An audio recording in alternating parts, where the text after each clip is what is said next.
What's happening right now is very different than anything we've seen before. On Saturday morning, when federal agents jumped out of an unmarked van near a Home Depot parking lot, they began grabbing people, a deliberate targeting of a heavily Latino suburb.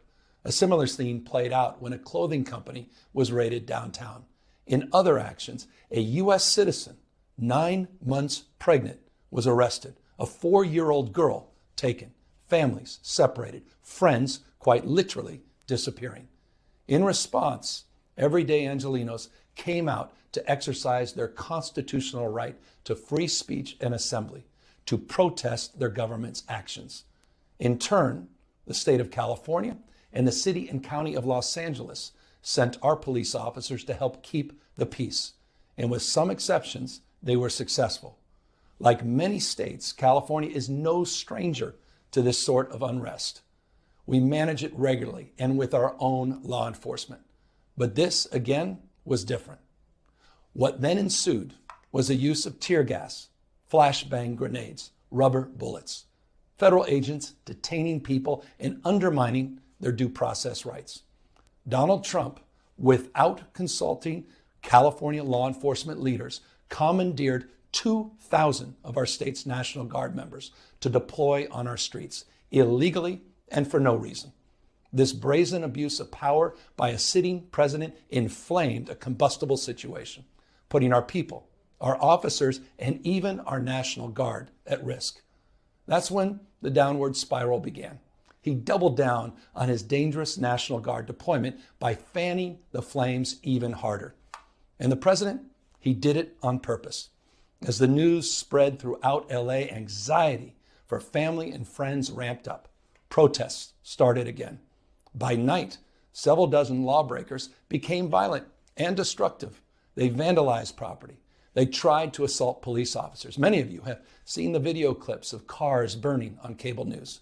If you incite violence, I want to be clear about this. If you incite violence or destroy our communities, you're going to be held to account.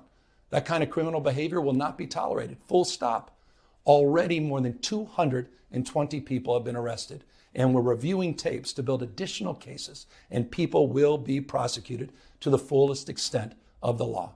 Again, thanks to our law enforcement officers and the majority of Angelenos who protested peacefully, the situation was winding down and was concentrated in just a few square blocks downtown. But that's not what Donald Trump wanted. He again chose escalation. He chose more force. He chose theatrics over public safety. He federalized another 2,000 Guard members. He deployed more than 700 active U.S. Marines. These are the men and women trained for foreign combat, not domestic law enforcement. We honor their service. We honor their bravery.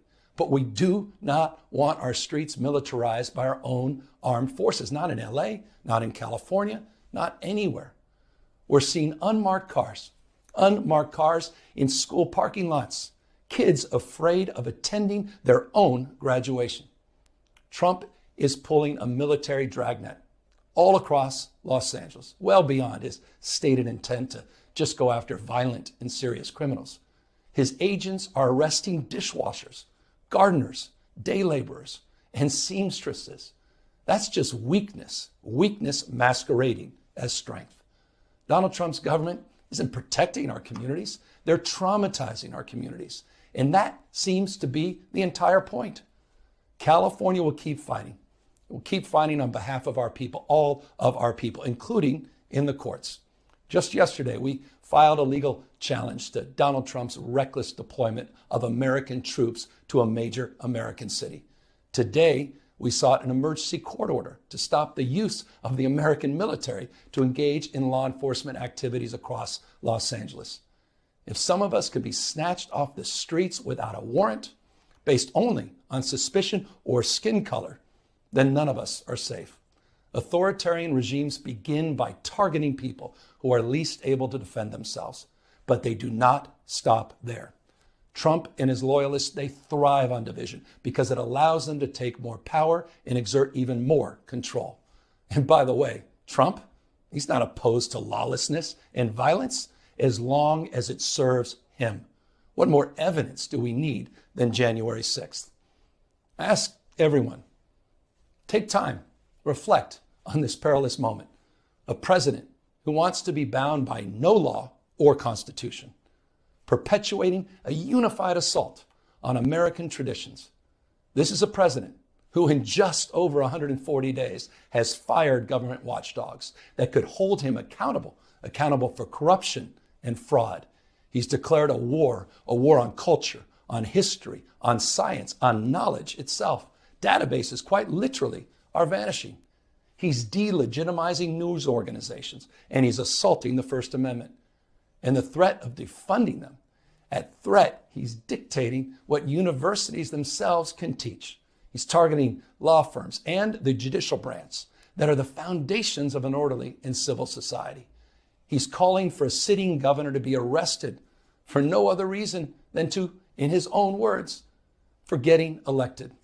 And we all know this Saturday, he's ordering our American heroes, the United States military, and forcing them to put on a vulgar display to celebrate his birthday, just as other failed dictators have done in the past. Look, this isn't just about protests here in Los Angeles. When Donald Trump sought blanket authority to commandeer the National Guard, he made that order apply to every state in this nation. This is about all of us. This is about you. California may be first, but it clearly will not end here. Other states are next. Democracy is next. Democracy is under assault before our eyes. This moment we have feared has arrived. He's taking a wrecking ball to our founding fathers' historic project. 3 co-equal branches of independent government. There are no longer any checks and balances. Congress is nowhere to be found. Speaker Johnson has completely abdicated that responsibility. The rule of law has increasingly been given way to the rule of Don. The founding fathers, they didn't live and die to see this kind of moment. It's time for all of us to stand up. Justice Brandeis, he said it best. In a democracy, the most important office, with all due respect, Mr. President, is not the presidency, and it's certainly not governor. The most important office is office of citizen. At this moment, we all need to stand up and be held to account, a higher level of accountability. If you exercise your First Amendment rights, please do it peacefully. I know many of you are feeling deep anxiety, stress, and fear, but I want you to know that you are the antidote to that fear and that anxiety. What Donald Trump wants most is your fealty, your silence to be complicit in this moment. Do not give in to him. We thank you for watching, and remember, stay updated on breaking news and top stories on the NBC News app or watch live on our YouTube channel.